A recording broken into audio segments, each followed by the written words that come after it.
untuk mengoptimalkan cara berpikir, merasakan potensi diri yang mengalir, mengoptimalkan energi baik semakin hadir. Selamat melanjutkan perjalanan pertama. Hati-hati tergelincir. Oke, terima kasih untuk Pak Randi. Saya akan membacakan sebuah pernyataan. Ketika pernyataan ini sesuai dengan apa yang Bapak Ibu rasakan, silakan diangkat tangannya ya. Yang pertama, mohon disimak. Yang pertama, saya suka nonton drakor atau film dan bisa larut dalam ceritanya. Yang kedua, saya suka nyanyi ketika lagi mandi atau sedang sendiri. Next, saya senang merawat tanaman atau memelihara hewan di rumah. Saya lebih mudah paham kalau mencatat atau belajar pakai gambar atau warna-warni. Saya suka bergerak, susah diam, lebih suka belajar sambil praktik. Biasa guru IPA ya. Oke, yang terakhir, saya suka berpikir logis, suka angka, teka-teki, atau strategi. Oke, permainan barusan adalah gambaran dari 9 jenis kecerdasan manusia. Oke, selanjutnya silakan Bapak Ibu mengisi asesmen yang sudah saya kirim linknya di WA-nya masing-masing. Ya, mulai dari saya.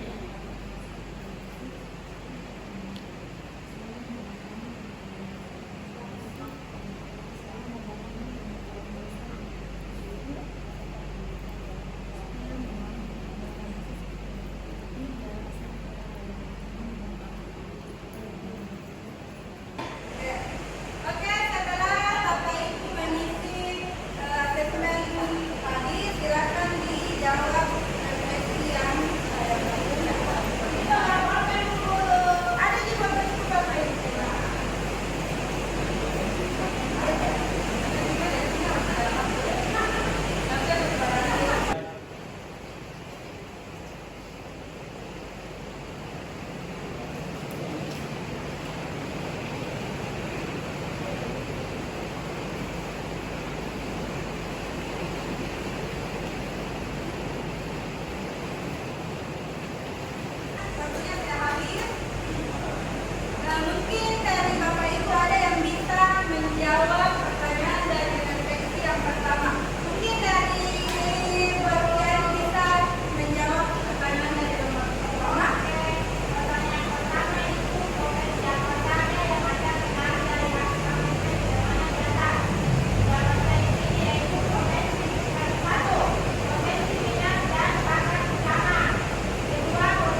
kecerdasan. Bapak Ibu bisa dilihat gambarnya? Bisa. Bisa.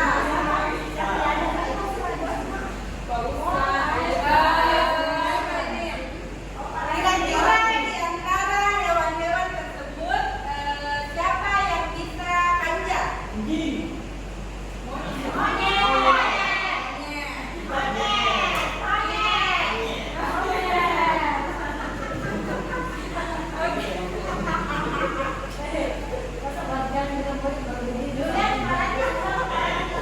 Oke, cerita ini memang fiksi, tapi sayangnya kadang sistem di sekitar kita suka seperti itu. Semua orang harus jago akan hal apapun dan lupa bahwa setiap orang punya memiliki kekuatan yang unik.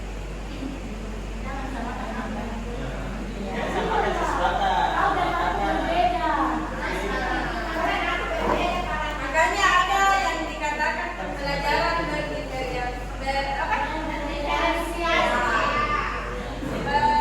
sini ada 8 kecerdasan majemuk. Menurut Prof. Howard Gardner ada 8 jenis kecerdasan utama.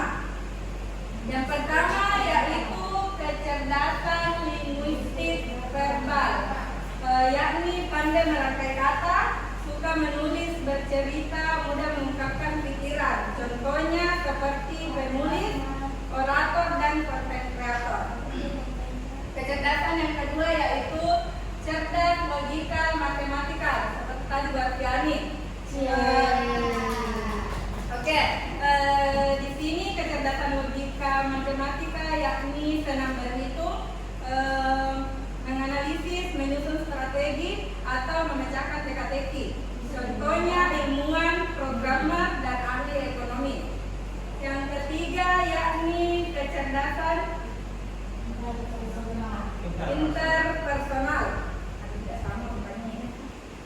Pandai orangnya itu seperti pandai bergaul, memahami orang lain, menjadi penengah konflik. Contohnya yaitu guru, pemimpin, dan negosiator. Selanjutnya ada cerdas intrapersonal. Kecerdasan intrapersonal yakni mengenal diri, paham dengan emosi, motivasi, dan tujuan pribadinya. Contoh konselor, penulis, dan pemikir. Selanjutnya ada cerdas naturalistik. Cerdas naturalistik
pendekatan tradisional. Di sisi kanan ada kita lihat pembelajaran yang beragam sesuai minat dan potensi murid. Yang dimaksud di sini adalah terdiferensiasi.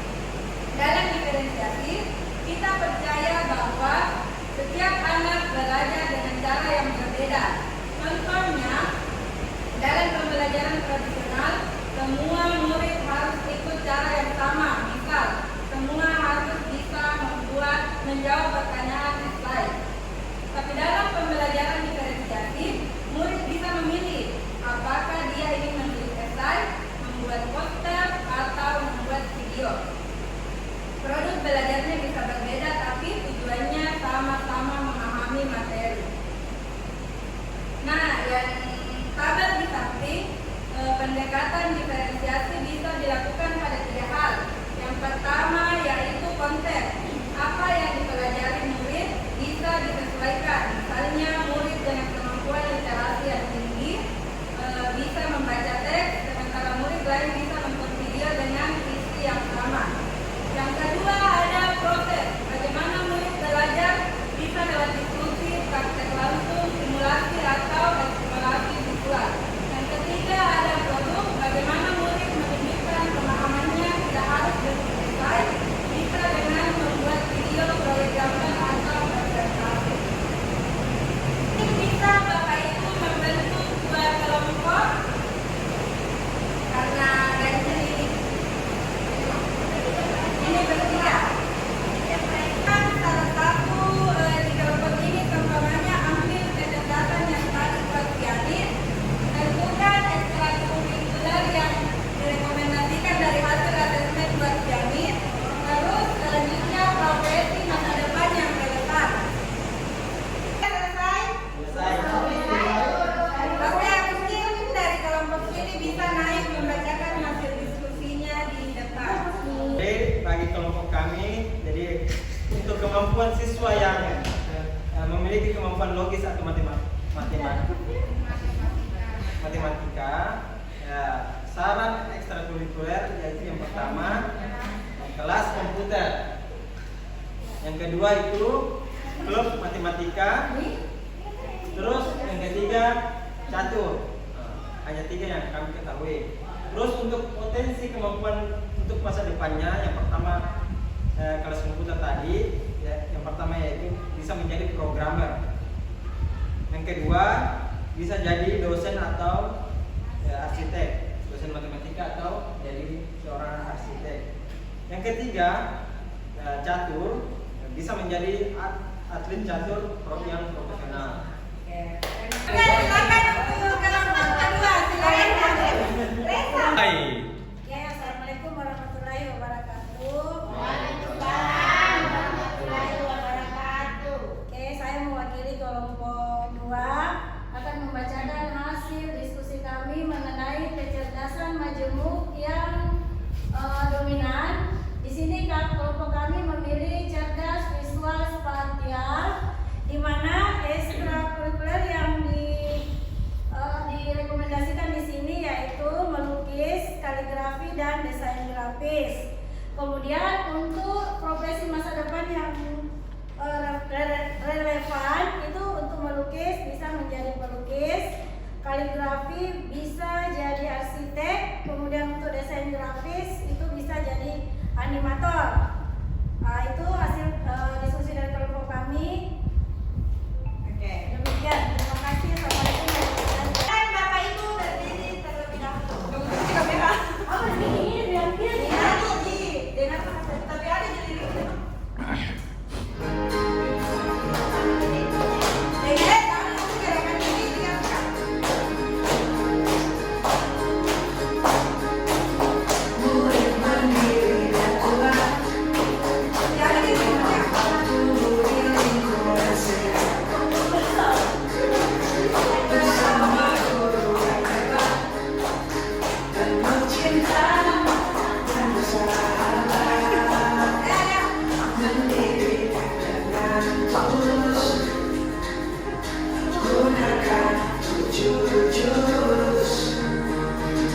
Karena impotensi, kelola emosi, tumbuhkan resiliensi, jaga konsistensi dan jalin koneksi, membangun kolaborasi dan menangkan situasi.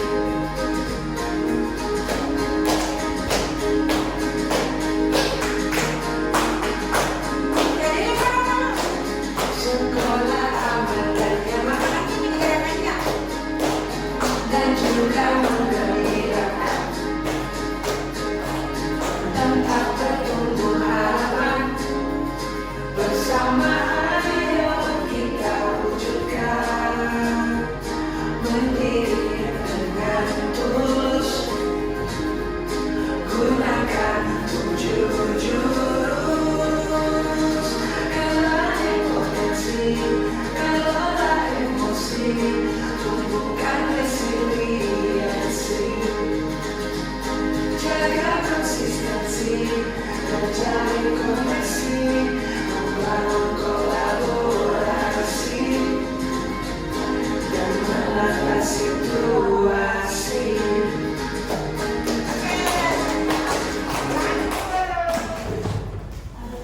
Oke, mungkin ada salah satu yang bisa membaca kata-kata di atas. Oke, silakan Pak Usram dibaca. Selamat merdeka, kamu sudah menguasai jurus pertama. Ini adalah kartu pertama dari 7 kartu yang sudah terkumpulkan. Selamat melanjutkan petualangan. Oke, terima kasih Pak. Terima kasih untuk hari ini. Assalamualaikum warahmatullahi wabarakatuh. Oke, baik. Di sini saya akan melanjutkan jurus selanjutnya dari pengimbasan pelatihan saya sebelumnya sebagai guru BK mengenai 7 jurus BK hebat. Hari ini saya akan memberikan mengenai jurus kelima, jalin koneksi. Sebelum itu, saya minta Bapak Ibu berdiri terlebih dahulu.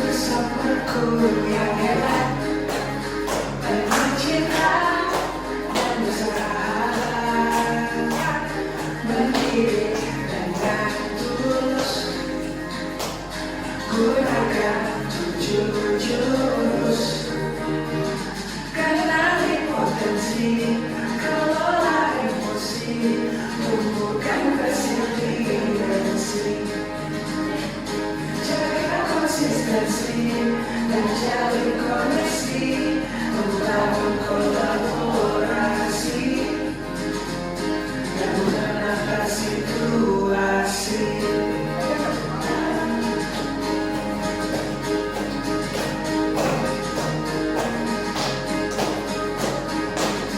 Sekolah aman dan nyaman dan juga menggembirakan, tempat bertumbuh harapan, bersama ayo kita wujudkan, mendidik dengan tulus, gunakan 7 jurus, kenali potensi, kelola emosi, tumbuhkan resiliensi, jaga konsistensi dan jalin koneksi, membangun kolaborasi dan menangkan situasi. Oke, terima kasih.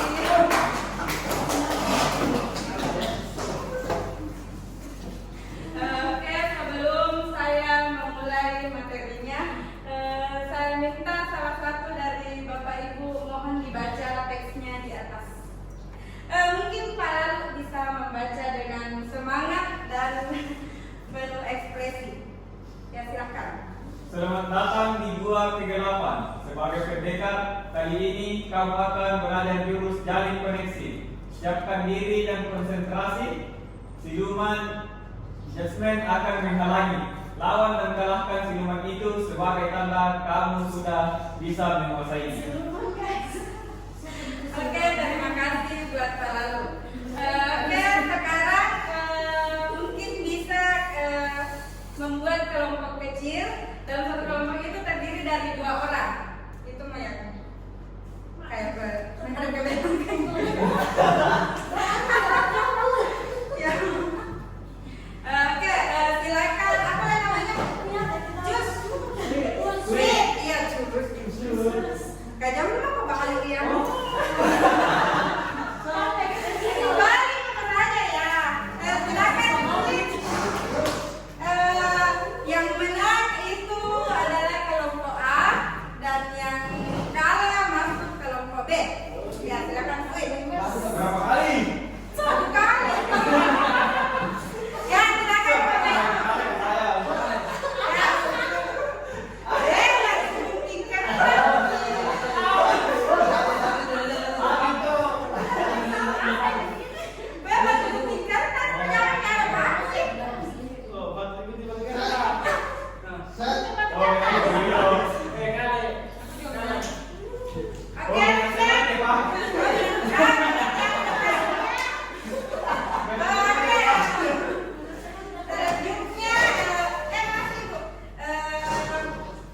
Di sini Bapak Ibu saling komunikasi. Yang satunya yang A tadi berbicara dan yang B mendengar tapi tidak aktif. Paham? Maksudnya cerita teman-teman yang A, terus kita sebagai yang B cuek kayak main HP tidak didengar. Apa namanya teman-teman? Gitu kayak cuek. Boleh diabaikan lebih lanjut. Cara sekarang yang mendengarkan.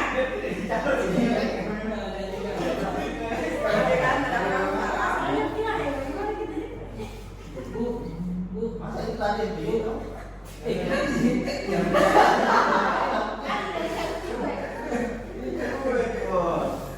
Oke, ya sudah Bapak Ibu, terima kasih.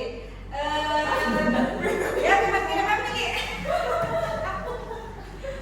Saya ingin bertanya bagaimana rasanya ketika kita berbicara tapi tidak didengar oleh lawan bicara. Apa lagi?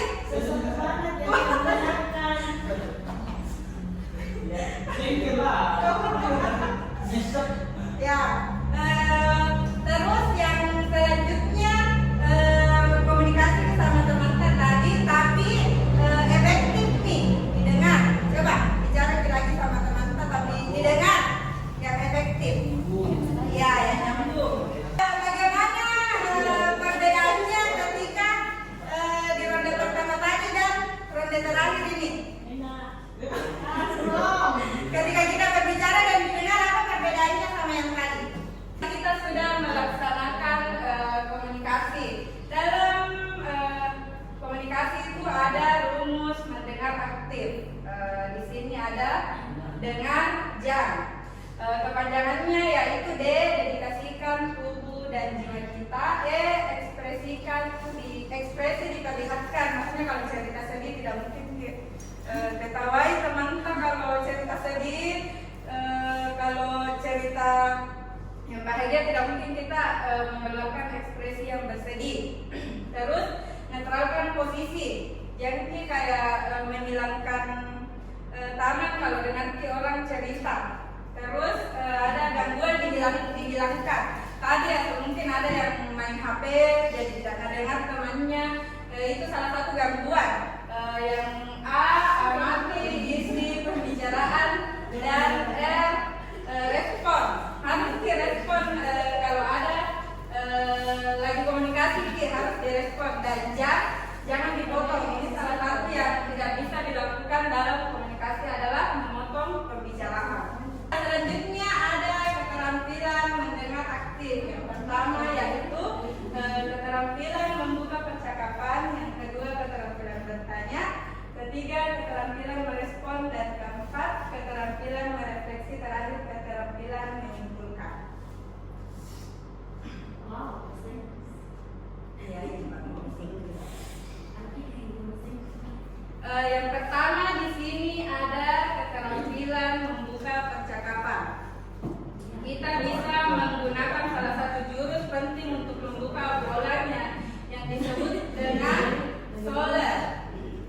Solar adalah yang pertama itu apa bacanya ini Pak bahasa Inggris verbally? Itu verbally.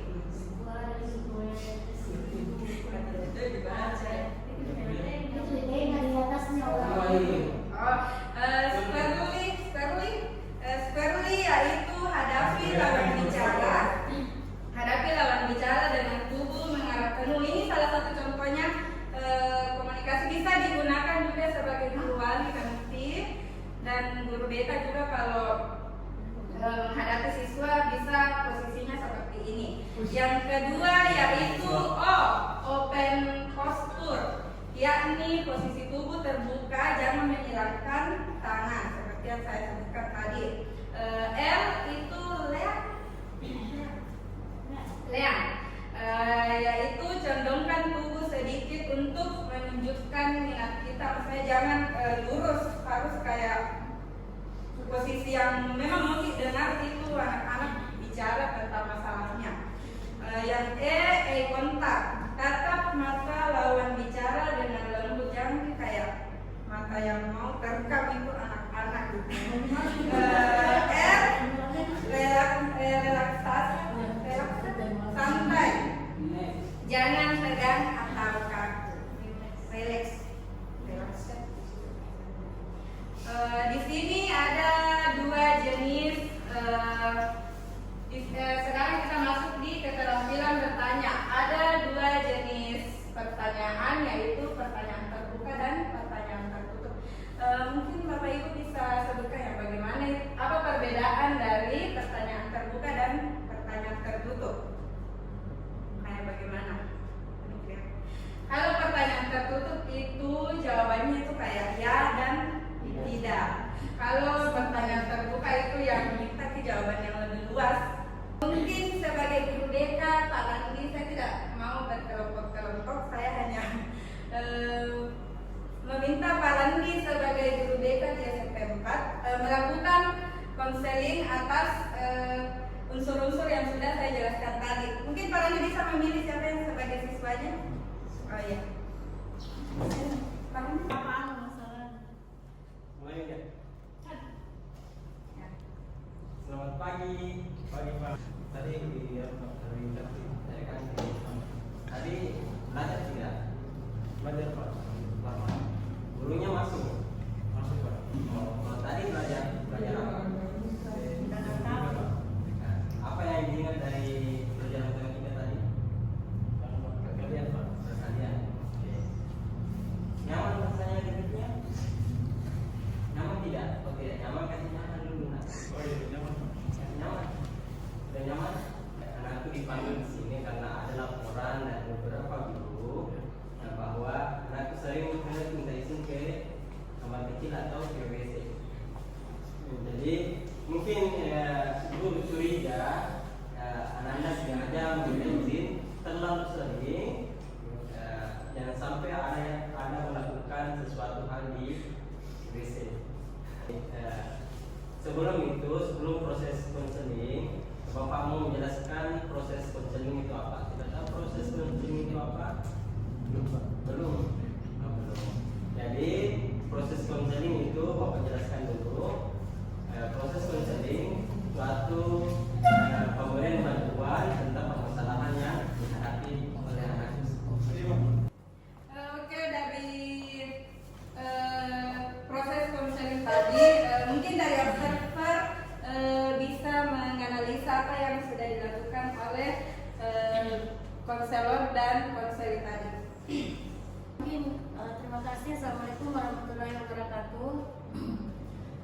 Yang Bapak Ibu, pada saat simulasi ya, itu guru BK, posisi guru BK Luka itu untuk open posture itu masih kurang karena posisinya masih tidak langsung berhadapan dengan siswa. Kemudian untuk eye kontak itu juga masih kurang. Dan masuk ke bagian lean itu mungkin masih bisa diperbaiki karena terkadang dia masih tegak dan artinya tidak sesuai. Mungkin seperti itu. Mungkin sebagai guru wali nanti bisa kita lakukan hal ini ke siswa asuhan tak. Terima kasih atas partisipasinya hari ini. Untuk mengakhiri silakan Pak Munawir dibaca di atas untuk mengakhiri pertemuan hari ini.